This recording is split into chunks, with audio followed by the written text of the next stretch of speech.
Buenas tardes a todos. Bienvenidos a esta tarde primaveral del mes de enero.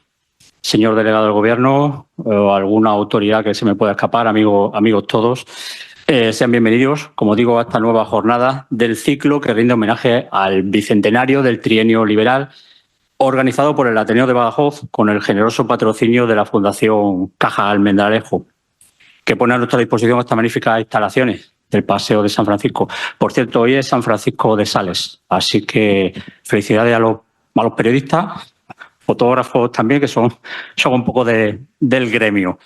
En particular, mi agradecimiento a José Luis Palacio, coordinador institucional de esta magnífica sede, como digo, por el apoyo expreso a toda serie de actos culturales que está llevando a cabo nuestra asociación, nuestra modesta asociación, el Ateneo, en los últimos meses. Muchas gracias.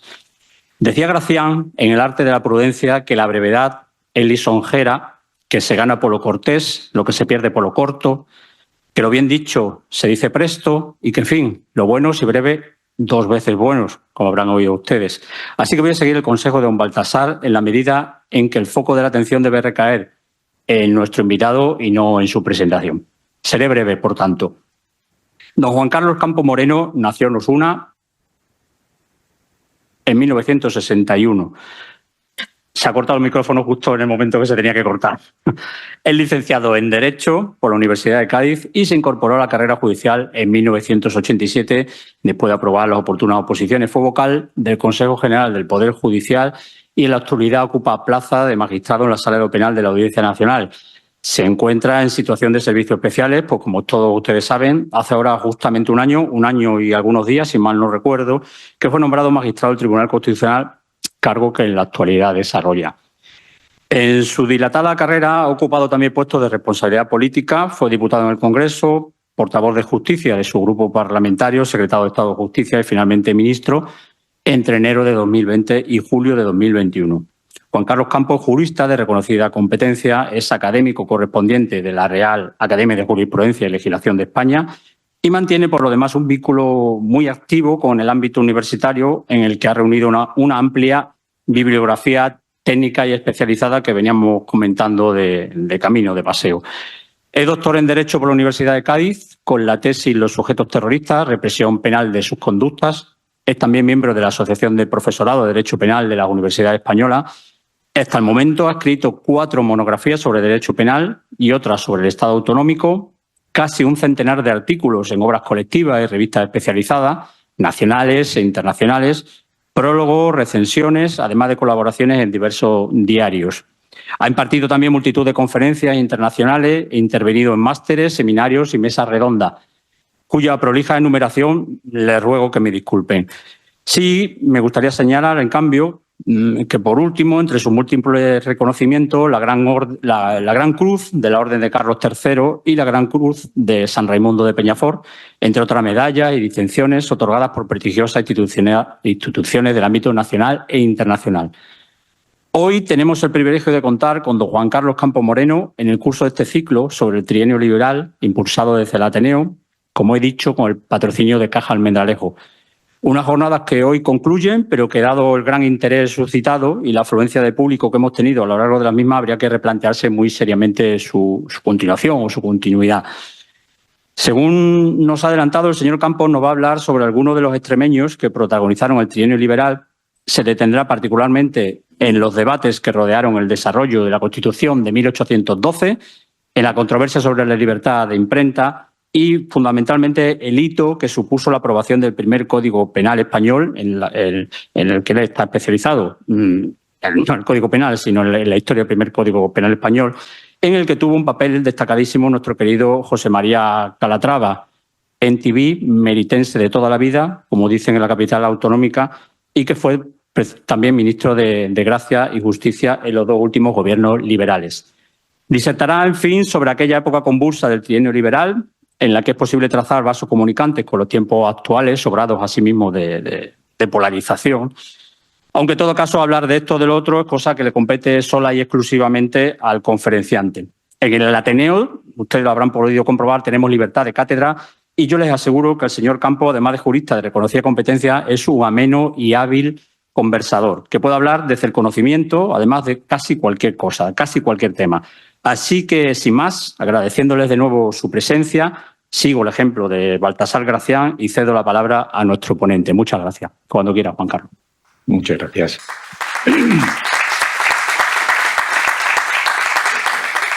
Bueno, lo primero, muy buenas tardes a todos y a todas.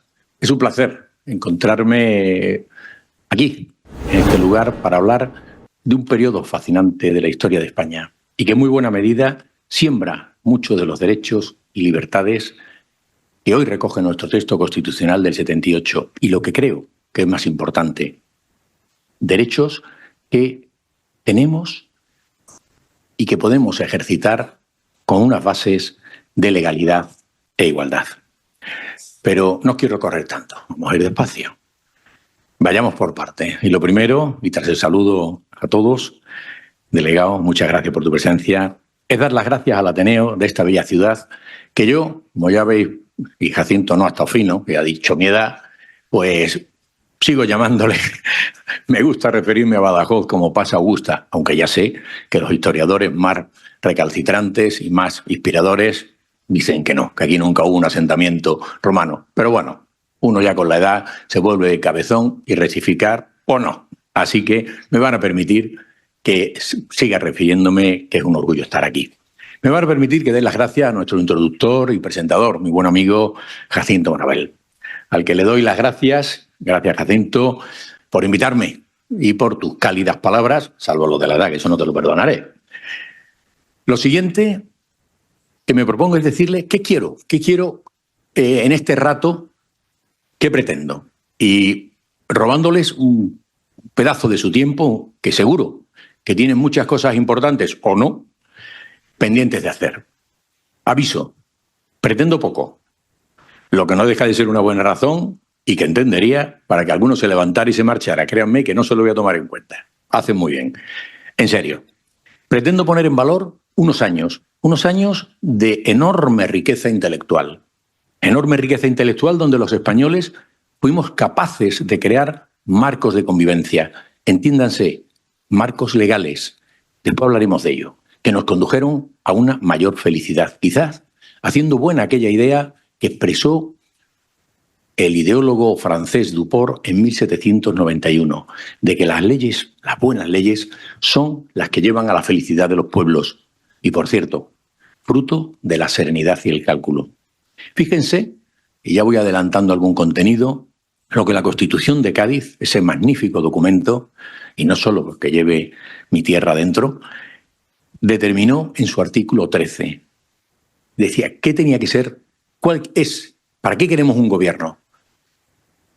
Los ciudadanos de una nación. El objeto del gobierno, dice el texto del artículo 13, es la felicidad de la nación, puesto que el fin de toda sociedad política no es otro que el bienestar de los individuos que la componen. Creo que pocas cosas se pueden decir más bonitas. A lo mejor muchos de ustedes entienden que pretende reflexionar de esto y que les suene hasta raro. Es decir, hablar hoy con lo que está lloviendo, con lo que cae, los periódicos, que parece que nos vamos a desintegrar, no como país, sino como continente y como globalización. Y bueno, es verdad, todos somos conscientes de que viviendo como vivimos, sometidos a la actualidad, preocupados muchísimo por el presente y muchísimo más por lo que va a pasar mañana, son pocos los momentos que le dedicamos a algo tan importante como es reflexionar, pensar, debatir, discutir sobre el pasado, porque somos lo que el pasado ha determinado. Es bueno volver la vista atrás y mirar. Una contemplación que, sin embargo, ya les digo, ofrece enormes enseñanzas y que quizá nos permitiera, quizá algo presuntuosamente, negar aquella afirmación que hacía el gran filósofo alemán Hegel de que los gobiernos nunca aprenden de la historia. Por eso, rememorar el trienio liberal en sus algo más de 200 cumpleaños es una enorme, gozosa excusa que me apetece compartir con ustedes. Y por eso quiero hablarles de esto. Bueno, también les tengo que decir que Jacinto me pidió que habláramos de esto, ¿eh? O sea, no se me ocurrió a mí. Pero bueno, y por eso hemos consensuado el título de la convocatoria como Trienio Liberal y las ansias de modernidad. Podríamos seguir el método clásico de que lo nuevo nace a partir de lo antiguo, frase que se le atribuye a Carlos Marx, por cierto. Y podríamos hablar de la globalización del saber, del invento de la imprenta, lo que supuso la pérdida del monopolio del saber por los monjes, de los orígenes del Renacimiento.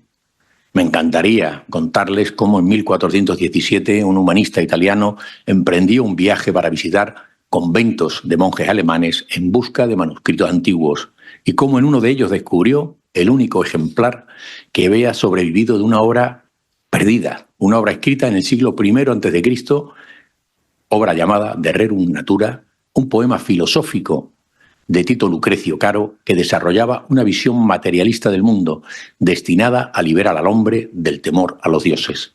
Lo copió y regresó con él a Italia, donde la difusión de lo que fue tildado de peligrosas ideas fue una de las fuentes del giro cultural del Renacimiento, que iba a dar lugar al mundo moderno. Si alguien está interesado en esto, hay una obra maravillosa que se llama El Giro, de Stefan Grimwald, y cuenta esta historia de este hallador precursor de lo que fue el Renacimiento. Podríamos hablar del siglo de las luces, de la revolución, de las revoluciones cruenta en Francia o no cruenta en Estados Unidos. Pero bueno, prefiero saltarme toda esta parte de la historia y, al modo de un mal profesor, dándolo por sabido, hablarles del trienio liberal. Centrémonos, pues, en el trienio liberal. Pero hablar del trienio liberal nos obliga a situarnos en los primeros años del siglo XIX e indicar, como creo que todos sabemos, que fue la guerra contra los franceses lo que llevó las Cortes de Cádiz, las Cortes a la ciudad de Cádiz, tan maravillosamente dibujado por Goya. Y es verdad que Cádiz nos dio la primera carta fundacional, y aunque esta Constitución de 1812 estuvo a trancas y barrancas prácticamente en vigor solo 6 años, lo que es cierto es que tiene una importancia decisiva en la construcción institucional y jurídica de nuestro país. Por eso, las Cortes de 1810 y la Constitución del 12 son algo más. En términos latinos diríamos que no son un plus, son un aliud. Son un concepto en sí mismo, son otra cosa, una manera diferente de entender la cosa pública, el germen del servicio público que aún perdura en nuestros días. Quizá, leyendo el episodio nacional de Benito Pérez Galdós dedicado a Cádiz, sobrarían mis palabras. Permítanme que vuelva a Hegel. Hegel decía que la historia del mundo no es otra cosa que el progreso de la conciencia de la libertad. Y lo decía, no debe extrañarnos, en aquellos primeros años del siglo XIX, enormemente turbulentos, como fecundos, en toda Europa y sobre todo en nuestro país. Fíjense, nuestro Lardizábal Uribe comenzaba el prólogo de su obra más importante e inspirador de la reforma penal que se avecinaba, diciendo lo siguiente: nada interesa más a una nación que el tener buenas leyes criminales, porque de ellas depende su libertad civil y en gran parte la buena constitución y seguridad del Estado. Fíjense ahora, ¿pero acaso no hay empresa tan difícil como llevar a su entera perfección la legislación criminal? Ya tenemos sobre el escenario 2 notas, 2 conceptos, que irán indisolublemente unidos en el futuro: libertad y legislación. España y los españoles en 1812, con la proclamación de la Constitución, perpetuaron algo. Perpetuaron que habían tomado conciencia de la libertad, su libertad, y que querían ser una nación y una sociedad que pudiera calificarse, permítanme el calificativo, de moderna. Se deseaba cerrar la puerta al antiguo régimen y abrir el camino hacia eso que empezaba a ser común en las sociedades avanzadas. Se aspiraba a ser un Estado de Derecho. Se quería poner fin a una era de feudalismo y de privilegios. Se buscaba otra, con ahínco, otra donde se alcanzasen mejores cotas de igualdad de derechos y de más libertad. Por volver a lo esencial, la Constitución del 12, en su artículo 3, recalcó que la soberanía reside en la nación, a quien corresponde el derecho de establecer sus leyes.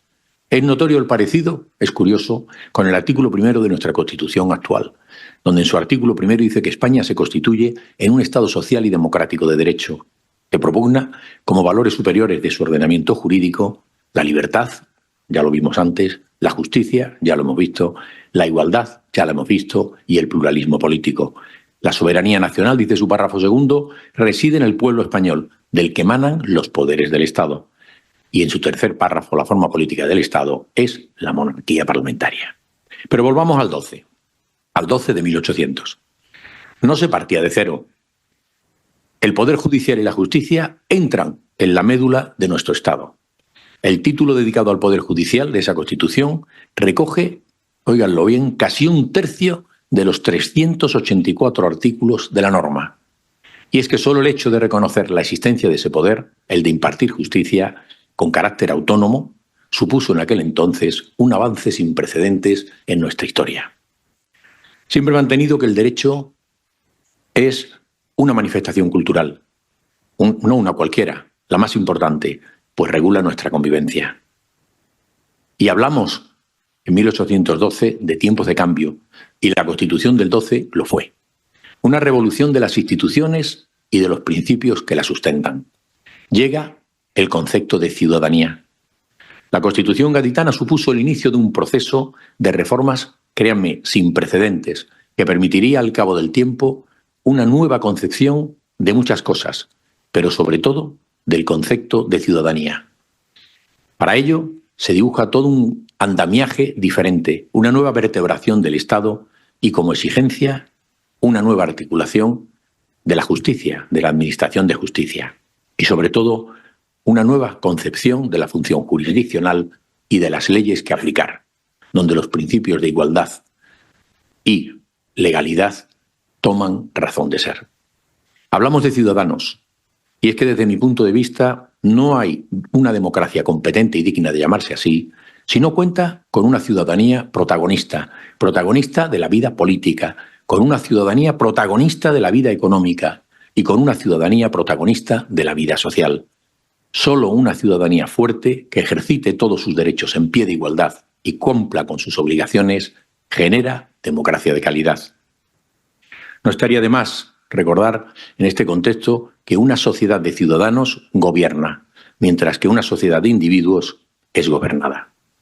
De esta idea, y como aprendiz de jurista, tengo la convicción de que justicia y ciudadanía son dos nociones claramente indisolubles, van unidas. Es más, son dos principios que se refuerzan mutuamente. Una justicia eficaz equivale a una ciudadanía convertida en el centro de la actividad económica y social. Y una ciudadanía fuerte genera necesariamente una justicia cada vez más eficiente. Por el mismo motivo, si alguien todavía piensa que los ciudadanos somos meros depositadores de votos, se equivoca. Los ciudadanos debemos constituirnos en verdaderas y exigentes conciencias críticas de las prácticas políticas. Estoy convencido de que hoy, en cualquier país que nos lo observemos, el desafío está en el reconocimiento y expansión del concepto de ciudadanía, porque será clave para superar esta crisis y otras futuras que vendrán. En definitiva, nuestras democracias deben orientarse a la realización efectiva del ciudadano del siglo XXI. Los ciudadanos, tras la Constitución de 1812, fueron, o por lo menos tenían esa sensación, más libres y más sensibles. Adquirieron una nueva percepción de la sociedad y una nueva manera de vivir juntos, o la metáfora del atributo, como la define Maffesoli en nuestros tiempos. La responsabilidad tiene que ver en este sentido con una actitud activa frente al ejercicio de los derechos en nuestro espacio personal y sobre todo en el cotidiano, involucrándonos emocionalmente en este proceso social de reconstrucción. Y en este contexto no se trata de imponer, no se trata de imponer, sino de apelar a la responsabilidad individual. Y es que, como decía el gran escritor y economista José Luis San Pedro, la libertad necesita desplegarse con responsabilidad para ser vivida con dignidad. Pero bueno, no nos dispersemos. Llegado a este punto, quiero poner el énfasis en lo que se conoce como el trienio liberal o trienio constitucional, que, como todos saben, es ese periodo de la historia contemporánea de nuestro país que transcurre entre 1820 y octubre de 1823 y constituye la etapa intermedia de las tres en las que se divide convencionalmente el reinado de Fernando VII, siendo posterior al sexenio absolutista, 1814-1820, y anterior a la década ominosa, 1823-1833. El trienio se inicia el 1 de enero de 1820 con el pronunciamiento de Riego y obliga al rey absoluto Fernando VII a restablecer el 9 de marzo la Constitución de Cádiz de 1812. Este periodo revolucionario acabará desencadenando una reacción realista y la ocupación de España por el ejército francés de los 100.000 hijos de San Luis que atraviesan los Pirineos el 7 de abril del 23. Termina nuestro trienio, como decía, el 1 de octubre del 23, cuando el rey Fernando VII se lo carga todo, disuelve las Cortes, abole la Constitución y restablece el absolutismo. El trienio, como saben muy bien, se enmarca en ese periodo europeo de las revoluciones de 1820, de las que constituye precisamente el motor desencadenante. Bajo la expresión Revolución del 20 o ciclo revolucionario de 1820, la historiografía ha designado al conjunto de todos estos procesos revolucionarios que tuvieron lugar en Europa alrededor de 1820. Fue la primera de las llamadas oleadas o ciclos revolucionarios que sacudieron Europa, toda Europa, nadie se libró, con posterioridad a las guerras napoleónicas y que se repitieron sucesivamente en las revoluciones de 1830 o 1848. La Constitución de Cádiz ya he dicho que tuvo una vigencia corta, 6 años, pero fue adoptada por muchos. No hace falta hablar de lo que supuso en Latinoamérica, pero por decir algo más cerca, fue adoptada por los revolucionarios napolitanos y piamonteses y tomada como modelo por nuestros vecinos portugueses. Como ha destacado Rosario de la Torre, el trienio fue un acontecimiento de primera magnitud de la historia de la política internacional de una Europa que apenas 5 años atrás había salido de 20 años de guerra contra el intento hegemónico de Francia. Durante estos años, el mundo hispánico se situó en el centro de la atención internacional, que lo contemplaba al mismo tiempo con ilusión y con temor, como un mito para los pueblos y como un estigma para las monarquías absolutas, con la esperanza de una primera ola de libertad capaz de romper fronteras y con la impaciencia de quien no ve llegar el momento de poner fin a una experiencia tan desestabilizadora como aquella. El trienio liberal es una etapa histórica de excepcional importancia, y lo es porque fue en ella cuando por primera vez se pusieron en prácticas las reformas publicadas en Cádiz entre los años 10 a 14. Pedro Rújula y Manuel Chus también destacan que durante el trienio liberal se puso en práctica por primera vez la Constitución en tiempos de paz, en un escenario de normalidad institucional, y ello con la presencia del rey. En estas condiciones fue posible aplicar el sistema ideado en Cádiz y comprobar su alcance como un instrumento para la construcción de un nuevo Estado liberal. Y a pesar de todos los problemas a los que tuvo que hacer frente ese trienio liberal, supuso una apertura de la vida política como jamás se había producido hasta la fecha en España. El marco constitucional establecido por la Revolución del 20 permitió la aparición de una esfera pública donde los ciudadanos comenzaron a participar según sus posibilidades e intereses. Ya he hablado de 2 hitos de la época: la Constitución del 12 y, en pleno trienio liberal, el Código Penal de 1822, del que no me resisto a hablarles, pero será un poquito más adelante. Pues bien, hagamos ahora un poco de patria chica. En el alumbramiento de esos 2 documentos quiero citar a 2 extremeños. Cierto es que fueron obras colectivas, como no puede ser de otra manera, pero no puedo ni quiero dejar de citar a 2 extremeños, y es que hablar del constitucionalismo gaditano o hablar del Código Penal, del primer Código Penal de la historia de España, exige hablar de 2 extremeños, don Diego Muñoz Torrero y Ramírez Moyano, y don José María Calatrava. Don Diego Muñoz Torrero y Ramírez Moyano nace en Cabeza del Buey en 1761. Fíjense, fue sacerdote, catedrático y político español. Fíjense que tuvo un destacado papel en la elaboración de la Constitución española del 12. Y lo fue como diputado de las Cortes de Cádiz. Fue el principal artífice del fin de la Inquisición española. Hago un paréntesis muy breve. Que un sacerdote fuera el que pusiera fin a la Inquisición, el Tribunal de la Santa Sede, de la Iglesia, con unas prácticas, para el que tenga curiosidad, hay un manual maravilloso que se llama Manual de Inquisidores, de Eymeric, que era prácticamente la ley de enjuiciamiento criminal por la que se regían y donde se habilitaba mecanismos como la tortura, porque la confesión del reo, la delación, había unos mecanismos Y bueno, no voy a hablar de los derechos de defensa porque no quiero meterme ya en demasiadas honduras jurídicas, pero quiero decir que la Santa Inquisición, la Inquisición, fue un mecanismo de opresión y de represión tremendamente enorme, como nos dice hoy la literatura y como podemos comprobar cuando navegamos en los textos. Pues bien, fue un sacerdote el que entendió que ese no era el camino. Pero también fue uno de los máximos defensores, insisto, porque las dos siguientes partes me preocupan menos, pero de un sacerdote que permaneció como canónigo en Villafranca del Bierzo hasta su traslado a la isla de León a finales del verano de 1810. Y aquí ya fue como diputado por la provincia de Extremadura. Tras el alzamiento nacional contra José Bonaparte en 1808, es nombrado miembro de la Junta Suprema de Extremadura y enviado posteriormente a Cádiz como diputado, como os decía, en la legislatura del 10 al 13. Hay una fecha que no se puede olvidar, el 24 de septiembre de 1810. En la jornada inaugural, no en cualquiera, de las Cortes, es el primer diputado en intervenir haciendo proposiciones revolucionarias de tipo liberal. Fíjense, la soberanía de la nación reside en el pueblo. Veníamos del absolutismo de Fernando VII.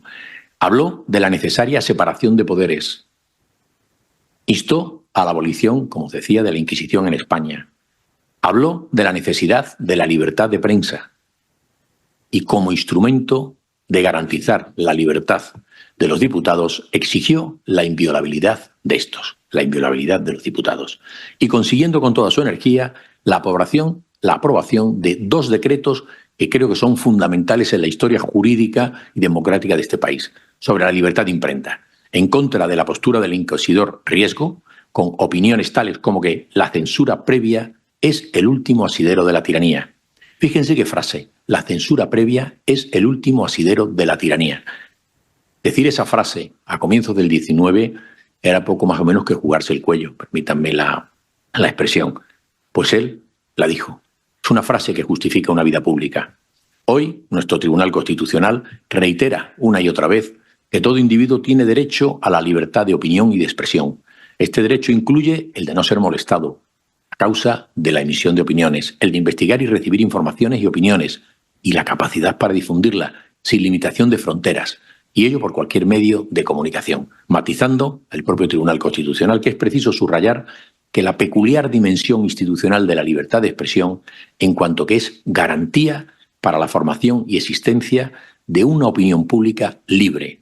Esto es lo que nos hace ciudadanos críticos con el poder, que es lo que quiere el constituyente. La convierte, sin duda, en la libertad de expresión, en este amplio sentido, en uno de los pilares de una sociedad libre y democrática. Y un segundo decreto sobre la soberanía nacional. Junto con Manuel Luján, permítanme que también hable de este diputado por Extremadura, Muñoz Torrero presentó un texto de 11 puntos que recogía detenidamente la iniciativa, la legitimidad de los diputados como representantes de la nación, de sus cortes, el reconocimiento de Fernando VII como rey, la nulidad de la cesión de la corona en favor de Napoleón, la división de poderes, la inviolabilidad de los diputados y el juramento de la regencia de todas estas declaraciones. El 2 de marzo del 11, por 78 votos, fue nombrado presidente de la Comisión Redactora de la Constitución. Fíjense, junto con Agustín Argüelles y Evaristo Pérez de Castro, y fue, sin duda, este extremeño una de las figuras más destacadas en la redacción de esta primera Constitución liberal. Esta primera Constitución liberal que tuvo España y que se exportó al mundo entero, y llamado, por el día en que se emitió, como todos saben, la Pepa. Una anécdota. La bandera de las Cortes de tafetán, con 2 fajas rojas y una amarilla intermedia, fue un regalo de Muñoz Torrero, bandera que más tarde fue utilizada por la Milicia Nacional a partir de 1820. Pero no quiero olvidarme de otro ilustre, emeritense, nacido en Mérida, don José María Calatrava. Si habéis ido por el Congreso, su retrato está allí puesto. Nace en Mérida, como os decía, héroe de la Guerra de la Independencia, vocal de la Junta Suprema de Extremadura, fiscal en esta provincia, diputado en las Cortes de Cádiz y capitán de voluntario. Mereció, por su constitucionalismo a la vuelta de Fernando VII, la pena de 8 años de presidio. Después del triunfo de Riego, fue rehabilitado, consejero del Tribunal Supremo en 1820, diputado en aquellas Cortes, presidente de su primera legislatura, ministro de Gracia y Justicia en el 23 y jefe de gobierno en la agonía del régimen. Emigrado político, volvió a España a la muerte de Fernando VII, siendo de nuevo consejero del Tribunal Supremo, y llegó a ocupar la presidencia del gobierno en 1836, siendo su último cargo político el del presidente de las Cortes, que es por lo que está allí, en 1839. Calatrava es el principal autor del Código Penal de 1822, porque así resulta de los debates. He tenido el privilegio de consultar aquellos manuscritos y, bueno, como dicen los autores, es un diálogo de Calatrava con todos los otros diputados que intervienen. Calatrava contesta en nombre de la comisión a la mayor parte de los oradores y al leerse cada artículo para someterlo a discusión, tomaba la palabra para hacer un resumen de los informes recibidos y de las razones por las cuales no habían sido acogidas las reformas propuestas. No aceptó ni una. Después defendía el texto adoptado por la comisión encarnizadamente, como si fuera cosa propia, negándose casi siempre a hacer modificaciones. Alcalá Galiano, en sus memorias, nos dice, no le tenía demasiada simpatía, nos dice que estaba muy satisfecho de su trabajo, como de todo cuanto hacía o pensaba. Ciertamente se advierte en sus intervenciones, decía, altivez e intransigencia. Sirva de ejemplo el comienzo de todas sus contestaciones a los preopinantes que no estaban conformes con los preceptos del proyecto. Siempre decía a su ponente que no había leído o no había entendido el artículo impugnado, como si su obra fuera tan buena que una vez leída y entendida no cabía más remedio que admirarla. Pero gracias a su carácter poseído de sí mismo tuvo firmeza y constancia, sin las cuales no se hubiera conseguido, en el tiempo récord que lo fue, la aprobación del Código Penal, discutiéndose artículo por artículo. Cuidado, 816 artículos, integrante, y todo ello en menos de 3 meses. Si lo comparan con los procesos legislativos ahora, pocas veces se consigue este récord. Voy terminando. La Pepa, claro exponente del pensamiento liberal de principios del XIX, no solamente fue, y algo he dicho ya, el primer texto constitucional de nuestro Estado, siguiendo ese modelo derivado de la Revolución Francesa, sino que supuso una comunión de la ciudadanía con la libertad, con el respeto a lo diferente y una apuesta por la confianza y por la fuerza racionalizadora del derecho. En un momento en que en el antiguo régimen se resistía a sucumbir y el absolutismo se mostraba con enorme vigor. Aquí se defendía una ciudadanía libre.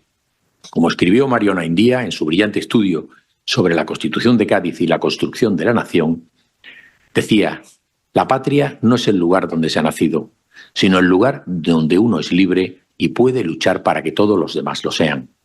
La escritora francesa Marguerite Yourcenar diría más poéticamente en esa obra sobrecogedora que son las Memorias de Adriano, que la nación es el lugar en el que por primera vez nos miramos. Bueno, ella dice, nos echamos un vistazo de manera inteligente. Nos miramos de manera inteligente. El Código Penal del 22 también fue primero de su clase y significó ante todo un texto nuevo y no una recopilación, lo que no quiere indicar que no tuviera enormes influencias de lo preexistente. En él pueden visualizarse, sin alardes de precisión, las dos áreas que en el futuro contemplarán la casi totalidad de los códigos penales del mundo conocido. La primera, con un esquema trifronte, en el que se ubican la parte general, que recoge fundamentos, conceptos e instituciones, la parte dedicada a la teoría jurídica del delito y una tercera a las consecuencias jurídicas del delito. Frente a ella, pero muy conectada, la parte especial, donde se recogen los distintos delitos agrupados por bienes jurídicos según la importancia que se le concedan en el momento de la redacción del texto punitivo. Y aquí se recogen como fundamentos dogmáticos el principio de legalidad, asentándose como una garantía de seguridad jurídica y, como recoge Polaino Navarrete, de implícito reconocimiento de libertad. En el derecho penal está permitido todo aquello que no está prohibido por la ley. El nullum crimen nulla pena sin el eje toma cuerpo como principio fundamental del derecho penal, de tal modo que ningún hecho puede ser castigado si su penalidad no está fijada legalmente y conocida, es decir, publicada, antes de que el hecho haya sido cometido. El principio de legalidad implica una limitación del poder del Estado y, lo que es más importante, asegura nuestra libertad individual. Salvaguarda, en segundo lugar, el principio de la parcelación del poder, pues de un lado exige un pronunciamiento del poder legislativo aprobando leyes y del poder de la jurisdicción imponiendo las condenas. En tercer lugar, lo que Feuerbach denominó teoría de la coacción psicológica. Y por último, el principio de culpabilidad. De tal manera que solo podrá ser alguien considerado culpable si conocía o pudo conocer, con la lectura del Código Penal, que eso estaba prohibido. Se instaura del mismo modo el principio de que no hay responsabilidad sin dolo o culpa. Se instaura el principio de igualdad. Y es que el derecho penal pasa a ser un conjunto normativo de enorme base democrática. Por eso preconiza la igualdad como una de sus más claras manifestaciones. Aquí, por principio de igualdad, tiene que entenderse aquel según el cual las personas no pueden ser tratadas de manera diferente por las leyes si no hay una justificación fundada y razonable. Se abre camino al principio de humanidad o respeto a la dignidad personal. Este principio exige un contenido y extensión de las penas que no sean contrarios a la dignidad personal del reo. Según la Declaración Universal de Derechos Humanos, en su artículo 5, nadie será sometido a torturas ni a penas o tratos crueles, inhumanos o degradantes. Y concluyo, aunque me encantaría seguir, que esta es, como decía aquel, mi parte.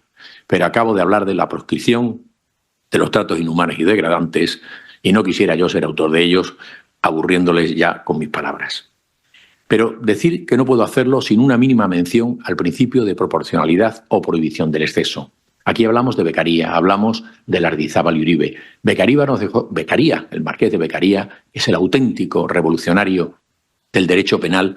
Nos dice, y nos dejó escrito, que no solo es interés común que no se cometan delitos, sino que sean menos frecuentes proporcionalmente al daño que causan a la sociedad. Debe por esto haber una proporción entre los delitos y las penas. En tal idea profundizó Lardizábal cuando decía que la suavidad y dulzura en tales circunstancias sería tan inútil y perniciosa como el demasiado rigor y severidad en una nación culta y civilizada, porque las penas deben proporcionarse al estado de los pueblos y a la sensibilidad de los hombres, la cual se aumenta con la ilustración de los entendimientos. Concluyo, ahora sí, y de verdad. Espero que no se hayan aburrido mucho y que les haya resultado refrescante. Pues si de algo debemos estar orgullosos es de ser ciudadanos y en este periodo se grabaron con letras indelebles muchos de los derechos que hoy podemos disfrutar. Muchas gracias.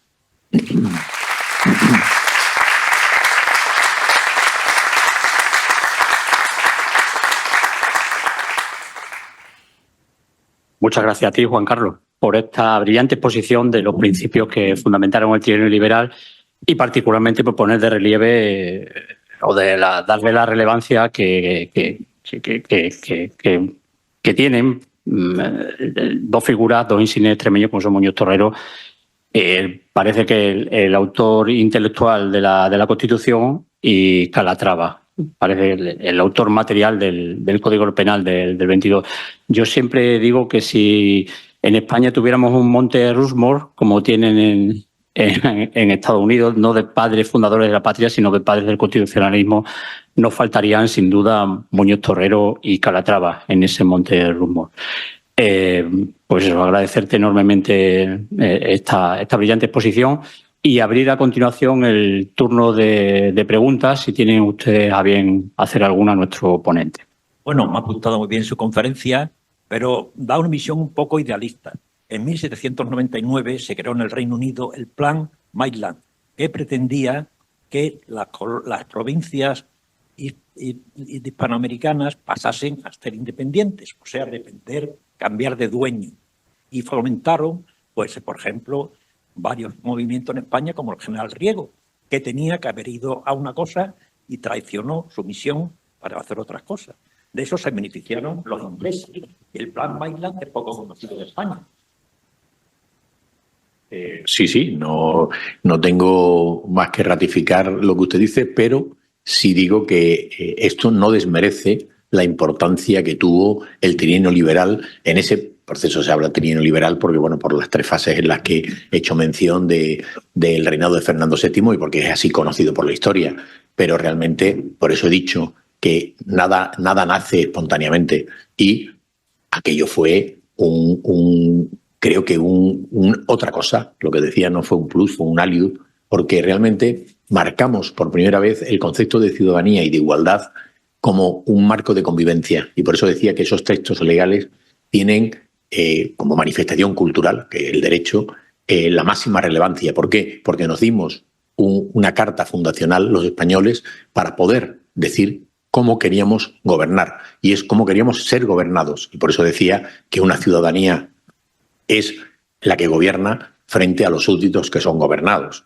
Y por tanto, claro que no se consiguió todo. Y bueno, la prueba está en lo poco que duró, porque rápidamente, bueno, los hijos de San Luis, pues bueno, todos sabemos cómo acaba en octubre, ¿no?, del 23.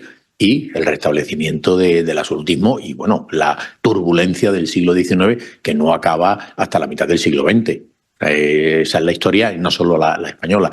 Pero creo que todo esto no empece a que podamos fijarnos cómo esos principios y valores que se consolidaron, o sea, no que se escribieron, sino que se consolidaron en la ciudadanía, nunca volverían a estar atrás. Me da igual que haya periodos de la historia donde fueron reprimidos, pero lo que está claro es que las ansias de libertad, y bueno, no he querido extenderme, pero realmente la lectura, y seguro que usted lo ha hecho en varias ocasiones, del episodio de Benito Pérez Galdós, de Cádiz, donde habla de esos momentos, de esa turbulencia social, donde se pasaba en esas polveras el texto constitucional porque había miedo, porque veníamos de censura previa, de la ausencia de libertades, veníamos del antiguo régimen. Por tanto, el hito transformador de ese movimiento creo que no debemos de quitarle importancia.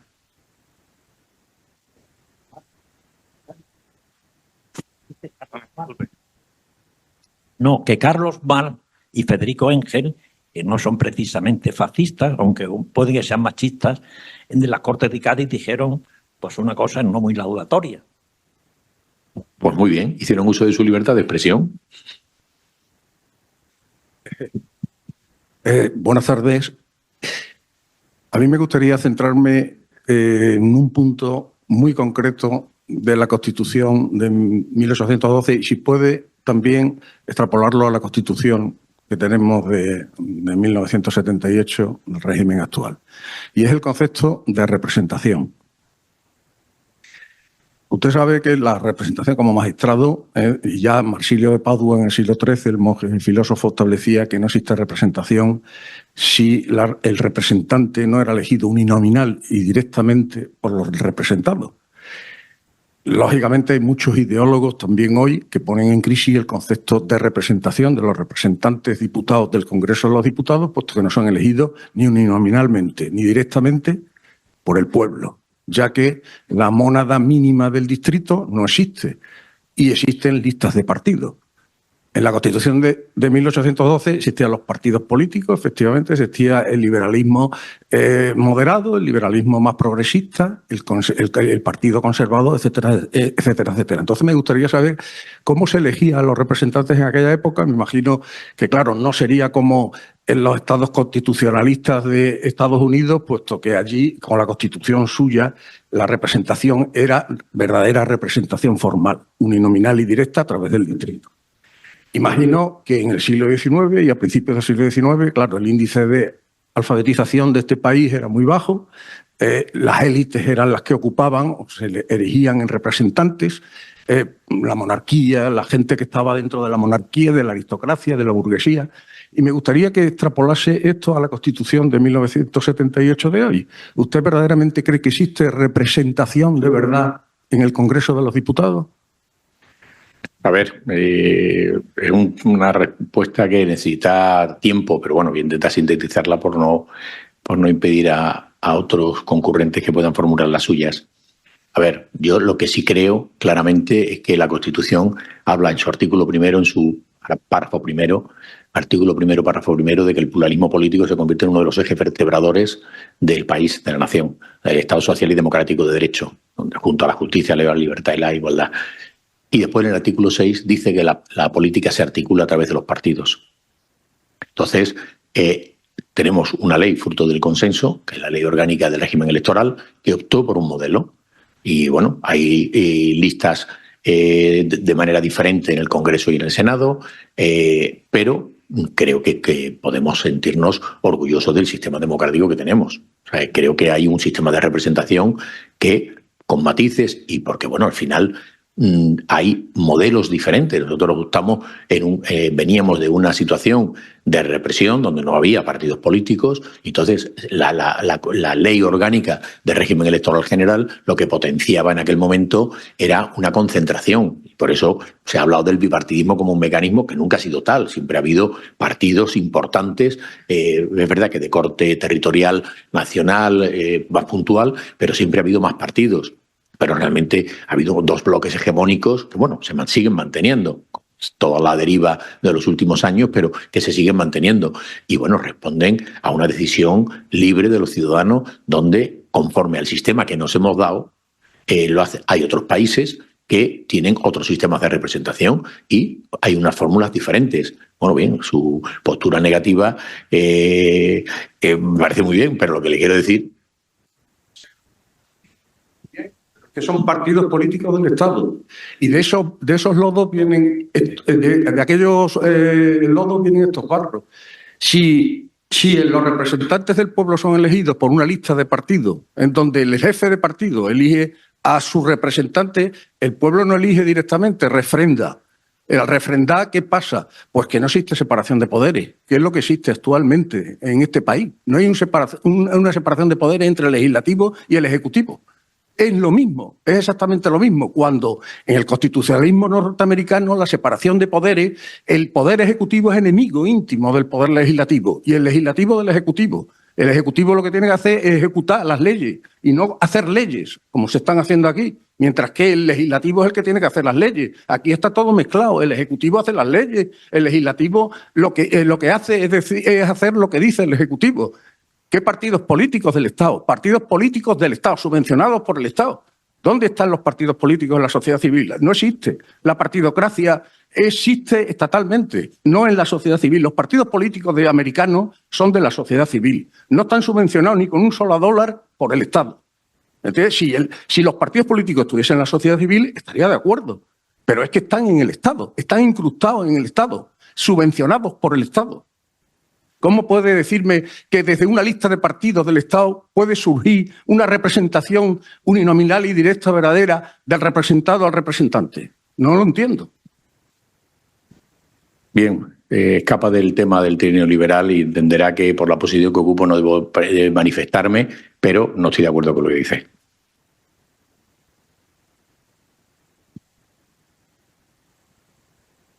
Buenas noches. Muchas gracias por su exposición. Me encanta la Constitución del 12 y el trienio liberal. La exposición es tremenda, muy interesante y muy buena, ¿no? Pero no nos estamos, los políticos de ahora mismo, no nos estamos alejando mucho de ese espíritu de la Constitución del 12. Bueno, yo creo que toda búsqueda el afán de cada día supone esos principios. Distinto es que, evidentemente, en el pluralismo y en la alteridad y en la diversidad a unos le parecerá mejor y a otros peor. Lo que tengo claro es que tenemos un sistema sólido, un sistema con una democracia que tiene 45 años y una Constitución que nos aglutina a todos. A partir de ahí cada uno tiene sus preferencias, sus opiniones y por supuesto que el modelo no es perfecto. Pero bueno, en eso consiste la convivencia y por eso he dicho que el derecho lo que debe ser es un marco de convivencia y lo que intenta es regular esos marcos de convivencia. Que hay elementos que están haciendo rechinar a lo mejor el sistema. Puede ser, no, cada uno tendrá su opinión. A uno le parecerá que es la única solución, a otros que por aquí no se va. Pero lo que es cierto es que podemos tener foros como este donde cada uno expresa sus opiniones y eso es fruto de que hay una democracia con unos derechos fundamentales que se convierten, como son esos, justicia, libertad e igualdad, que se convierten no solo en derechos del individuo, sino como ejes fundamentales de vertebración del Estado. Y creo que lo que tenemos que hacer es aportar cada uno para que esos ejes fundamentales, ya digo, no solo nuestros derechos, sean una realidad, porque eso, el papel institucional del Estado es la clave. O sea, fortaleciendo nuestras instituciones tendremos esa democracia de calidad que queremos y que creo que tenemos, ¿no? Bueno, muy bien. Yo, como ha dicho, no estoy de acuerdo con lo que he dicho, pero bueno, parece bien. Hola, buenas tardes. Magistrado, le quería hacer una pregunta. En la Constitución del 12, de la que ha hablado, ¿qué tribunales se constituyeron o se crearon? Y si estos tribunales, sus miembros estaban designados por el poder político o ejecutivo en este caso. Porque sabemos que el Tribunal Constitucional aquí en España, hoy en día, sus miembros, algunos de ellos están nombrados por el Congreso y el Senado. Entonces me gustaría saber si, hombre, había separación de poderes en ese caso y en el actual. Gracias. Gracias. A ver, yo digo que casi una tercera parte de los artículos de la Constitución del 12 se basan en la idea de la administración de justicia, de la justicia, el Poder Judicial. Establece, bueno, el organigrama que se mantiene en muy buena medida. Establece el Tribunal Supremo como cúspide del Poder Judicial, como sigue en la Constitución del 78. En cuanto a la forma de elección, no habría Consejo del Poder Judicial, que aparece por primera vez a mitad del siglo XX en distintos países y en nosotros en la Constitución del 78. Un modelo ex novo, no teníamos tradición de Consejo General del Poder Judicial. La forma de elección, como en casi todos los países, se hace a través del se hacía a través del Ministerio de Justicia, ministro de Gracia y Justicia en aquel entonces, y se hace así.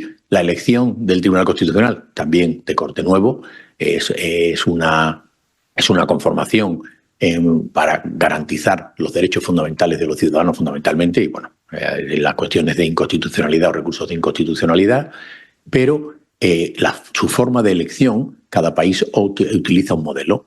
La cuestión es que en todos siguen unos criterios y se ajustan a ellos. Por ejemplo, en Estados Unidos, hablo del Supremo, por ejemplo, el Tribunal Supremo es el presidente del país el que nombra, de los estados, el que nombra, el presidente de Estados Unidos, el que nombra a los magistrados del Supremo.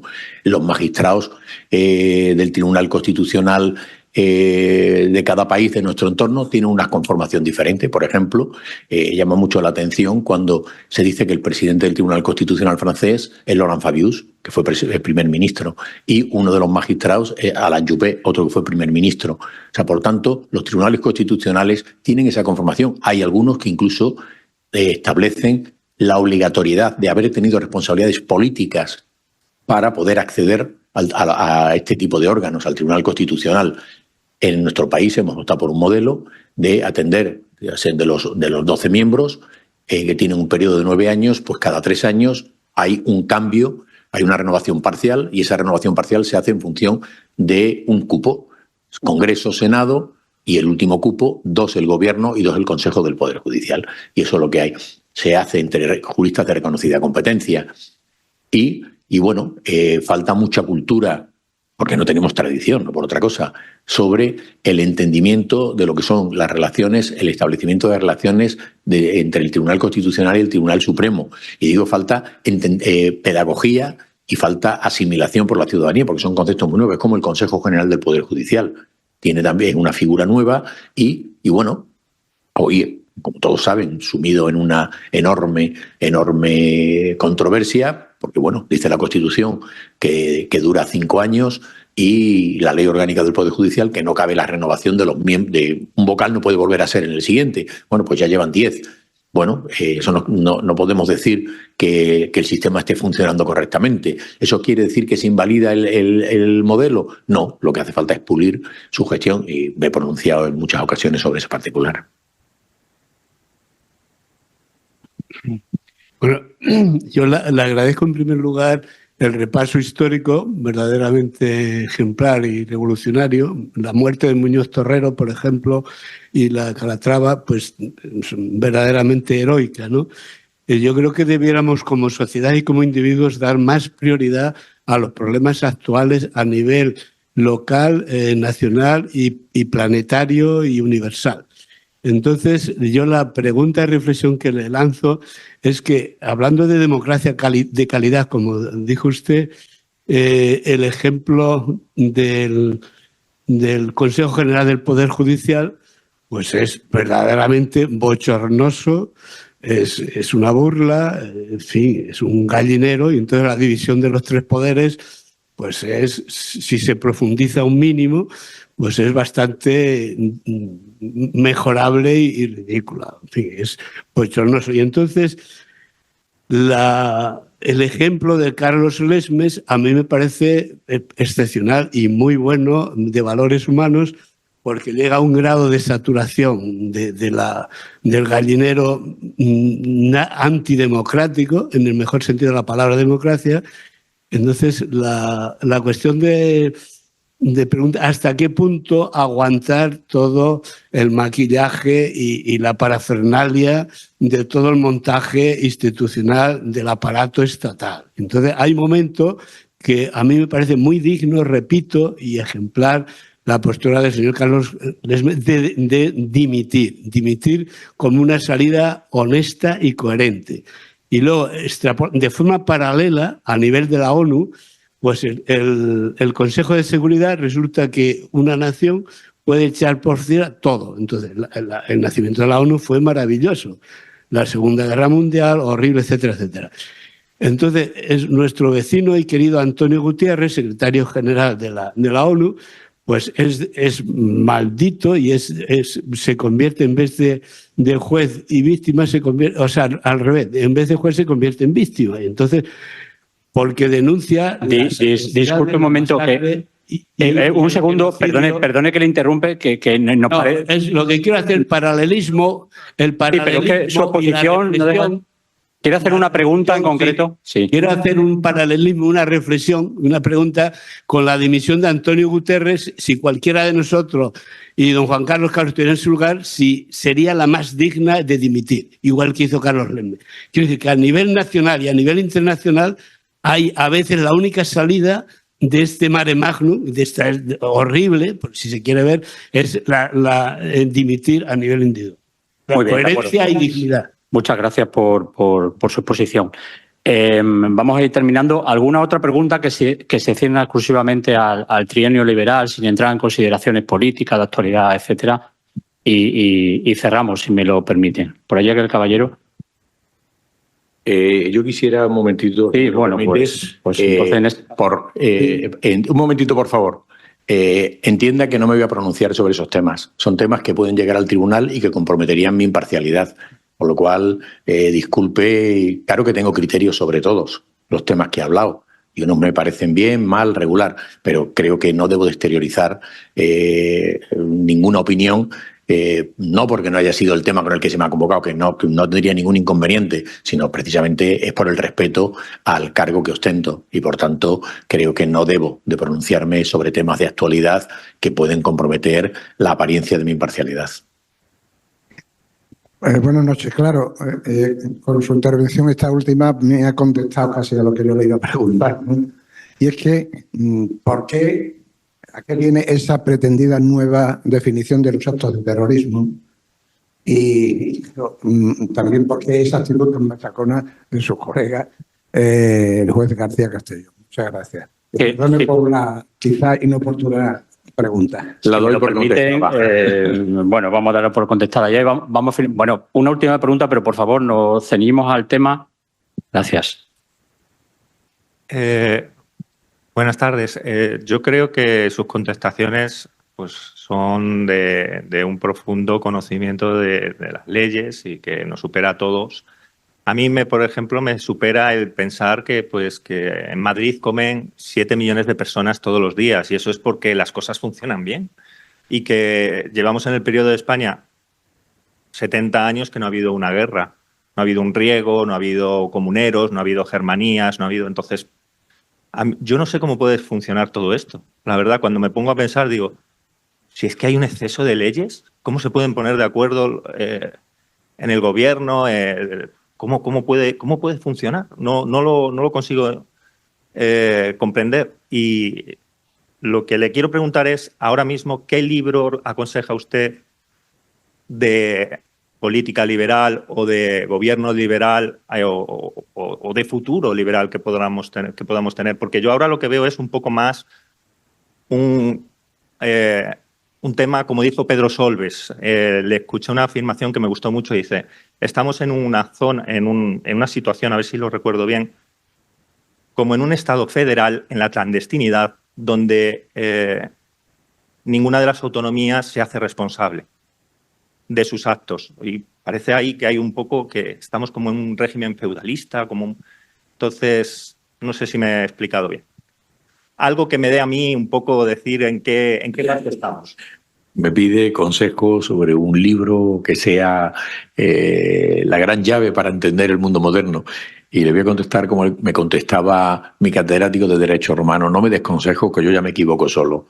Así que no hay un solo libro, es una realidad cambiante. Yo lo que siempre digo, y he hecho mención a ello, es que la obligación que tenemos como ciudadanos es de ser ciudadanos críticos. Pero para ser un ciudadano crítico hace falta saber. O sea, no tiene sentido que opinemos, o sea, que me pregunten a mí sobre química cuántica, pues es ganas de perder el tiempo. O sea, no tiene sentido. Entonces, ¿cómo puedo? Esto es muy en la línea de aquel célebre discurso de John F. Kennedy, ¿no? O sea, no me preguntes qué va a hacer América por ti. Dime tú qué vas a hacer por América. Creo que tenemos un gran país. Creo que entre todos, y no estoy hablando ni de un gobierno, no estoy hablando de los españoles, nos hemos dado un régimen de convivencia que nos ha traído los mayores años de prosperidad y fruto de todos. No excluyo a nadie, ni señalo y subrayo a nadie, a todos. Pero creo que tenemos problemas que, bueno, hemos tenido crisis económicas, hemos tenido una pandemia que, bueno, creímos que iba a destruir el mundo tal como lo hemos conocido y algo ha pasado. Y, bueno, y España tira. Y creo que eso es importante. Europa tira, y Europa, que todos estábamos ahí recelosos de si estaba en su mejor momento, que no. Bueno, pues ha demostrado, por ejemplo, la gestión de la pandemia con la vacunación, que cuando queremos somos muy buenos. Y creo que esa es la parte positiva que hay que quedarse. Porque, insisto, lo que me quedo es con lo que decía la Constitución de Cádiz, lo que decía Dupont antes, que hay que buscar la felicidad de la ciudadanía, porque esa es la clave. O sea, un gobierno no está para fastidiar al ciudadano, está para hacerle su convivencia mejor. Y por eso se establece una estructura muy compleja, como decía en su intervención, pero que nos lleva a tener un Estado que funciona. Aquí hay problemas, que si en los medios de comunicación, que si tal, pero no es verdad que uno ya cumple muchos años. Pero claro, yo recuerdo cuando fui a mi primer juzgado, no había móviles. Yo fui un avanzado y me compré un Busca. Es una patata, eso no, vamos, era nada. Y bueno, hoy veo las facilidades que hay, el teletrabajo, cómo nos hemos adaptado a los medios de comunicación, a los sistemas de comunicación, no a los medios, a los sistemas de comunicación, cómo nuestra tercera edad accede, cierto que con dificultades, a Internet y a las nuevas vías de comunicación. ¿Que hay muchas pegas en estos instrumentos? Claro que sí, y tendremos que ir acortándolos. Pero bueno, esto es la educación, como con los hijos. Cuando comete una trastada, hay que reconvenirle y explicarle, educarle y decirle que esto no se puede hacer así, que la convivencia... Por eso citaba las palabras de José Luis San Pedro, ¿no? Porque creo que son tremendamente reveladoras. O sea, la libertad solo vale cuando es compartida. O sea, no creo en la existencia del ser humano, creo en la coexistencia, no creo en la vivencia, creo en la convivencia. Y eso significa pluralidad y convergencia. Y por tanto, todos los que estamos aquí, y ya hemos visto que se han expresado, cada uno como ha entendido y de maneras muy diferentes. ¿Eso es malo? No. La diversidad es muy buena porque es lo que da riqueza, porque nos hace pensar a los demás. Por eso a mí me preocupan mucho las visiones monodireccionales. Me preocupa mucho el tema de que hemos perdido una gran parte de lo que nos hizo fuertes al ser humano. Es el raciocinio. Hoy basamos todo en la intelectualidad, pero bueno, eso da lugar a otra conferencia, por cierto, es un trabajo que tengo hecho, pero que es tremendamente importante y en muy buena medida es que hoy, siempre cito en este trabajo, no estoy haciendo propaganda de él, que no voy a decir dónde está, y además no está a la venta, o sea que no piensen en eso, pero fíjense lo que es. Hay un debate, candidatos a presidentes de Estados Unidos, como lo que estamos viendo ahora, con Biden y Trump nuevamente, pero en 1850, Douglas y Lincoln. Cada uno habló 2 horas y replicó 1. Nadie dejó de prestar atención. Piensen si eso es hoy posible. Nos echamos a reír, como estoy viendo algunas caras. Hoy queremos, ya se ha cambiado, ¿no? El Twitter ya no se llama Twitter y ya no son los 138 caracteres, pero queremos la píldora, el mensaje, la solución. No. El raciocinio se ha perdido, pero claro, es que se ha perdido en muy buena medida porque esa capacidad de respuesta rápida suple el debate racional. Quien esté interesado, mira, ahora te voy a citar un libro de un autor que acaba de morir hace unos años, de muy pocos años, Bauman, tiene una obra que para mí es fundamental para entender la sociología moderna, que es La modernidad líquida. Decía que cada paso de la humanidad había ido muy lentamente. Platón ya se planteaba los fines de la pena y decía que nadie, por muy tonto que sea, castiga porque sea pecado, sino para que no se peque. Hoy, en el siglo XXI, seguimos hablando de los fines de la pena. Por tanto, es difícil. Es un tema que tiene idas, vueltas, tal. Pero cuando uno estudia la evolución de la humanidad, y eso sí está en un libro que se puede consultar, sobre el Código Penal de 1822, una obra colectiva, pero que se puede consultar, creo que gratis, no. Yo explico el derecho penal. El derecho penal, en los primeros años de Roma, era una actividad privada. Era el ojo por ojo y diente por diente, pero privada. O sea, no había nada y el Estado no intervenía. De pronto se dieron cuenta que había que institucionalizarlo y que el Estado le interesa que nosotros no nos peleemos y que resolvamos las controversias utilizando la fuerza. Y empieza, pero con un aparato de tensión y de represión brutal. Y había la ley del talión.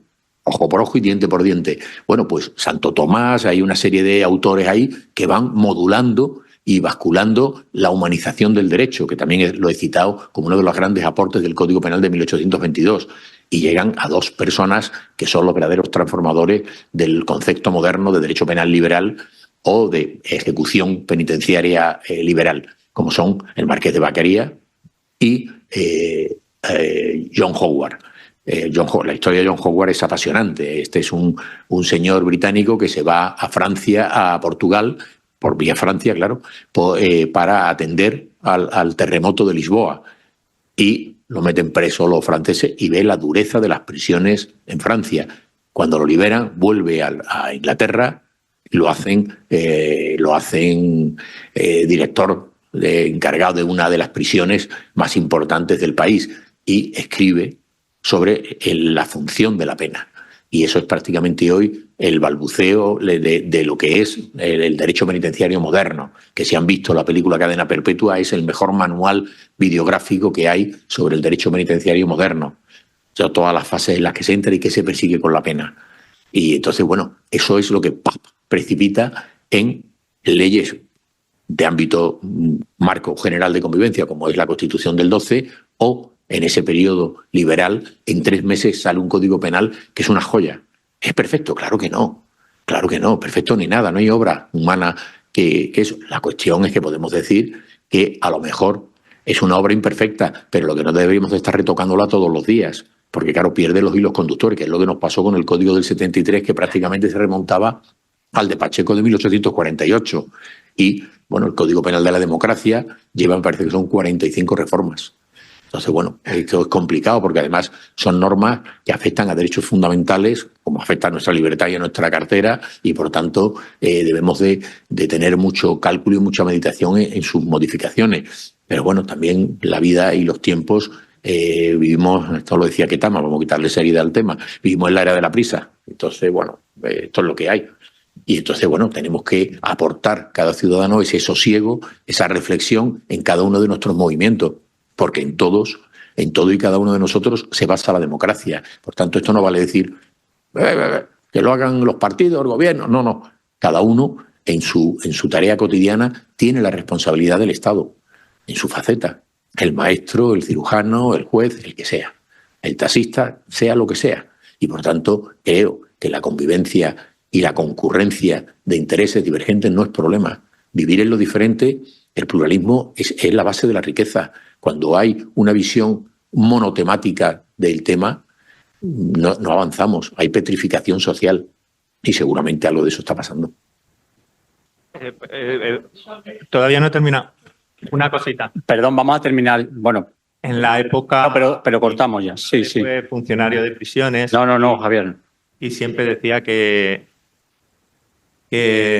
cuando él nació en el 33 y dice, es que esto no sé cómo puede ser, cómo puede funcionar en este país, ¿no? Porque Cuando yo saqué los funcionarios de prisiones, pues éramos 500.000 funcionarios en España y ahora somos 5 millones, 4 millones aproximadamente. Entonces, se puede ser liberal, o un país puede ser liberal teniendo una estructura funcionarial tan grande.